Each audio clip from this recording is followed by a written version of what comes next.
YouTube channel पर आप लोगों को स्वागत है। बिहार में भूमि और ज़मीन सर्वे का ऐलान नीतीश जी तो कर चुके हैं, लेकिन इसमें बहुत बड़ी समस्या है। नीतीश जी को सबसे पहले करना क्या था, जो बरसों पुराना ज़मीन है, जैसे कि बहुत सारे ज़मीन है जमाबंदी में, जैसे कि पूर्वज उसका मर चुके हैं और वो ज़मीन सब जमाबंदी में पड़ा हुआ है, तो उसका कोई चाचा हुआ, चाचा के बेटा हुआ, उसका बेटा के बेटा हुआ, ऐसे ज़मीन बहुत सारे पुराने ज़मीन पड़ा हुआ है बिहार के अंदर। तो वो लोग जमाबंदी तो तोड़ा नहीं है, मुँह से बोला हुआ द्वारा बंटवारा हो चुका है, न उसका पेपर कोई दे रहा है न कोई ले रहा है।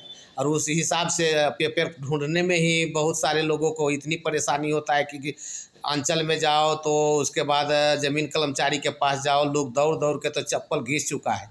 तो उस हिसाब से नीतीश जी को करना क्या चाहिए था, सबसे पहले जो पुरानी ज़मीन है उसको सबसे पहले जमाबंदी क्लियर करना चाहिए था। इसके बाद में बहुत सारे लोग जो ज़मीन बहुत पहले लिखा चुका है, उस ज़मीन का दाखिल खारिज नहीं हुआ है। दाखिल खारिज नहीं हुआ है तो वो ज़मीन उसके नाम पर है, तो वो क्या सोचता है, हमारे बाबा दादा के नाम पर है तो ये ज़मीन हमारा है।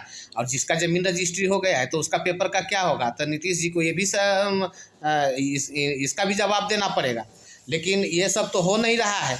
नीतीश जी का जो अंचल पदाधिकारी है, जो कर्मचारी है, ये सब तो लूट लगा के बैठे हुए हैं और लोग यहाँ वहाँ पेपर के लिए दौड़ रहा है। कभी जिला में दौड़ रहा है, कभी अंचल पदाधिकारी के पास दौड़ रहा है, कभी कर्मचारी के पास दौड़ रहा है।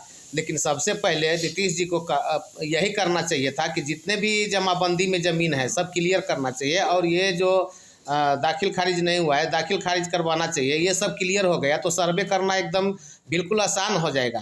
तो नीतीश बाबू को सबसे पहले ये काम करना चाहिए। जय हिंद, जय बिहार, जय भारत।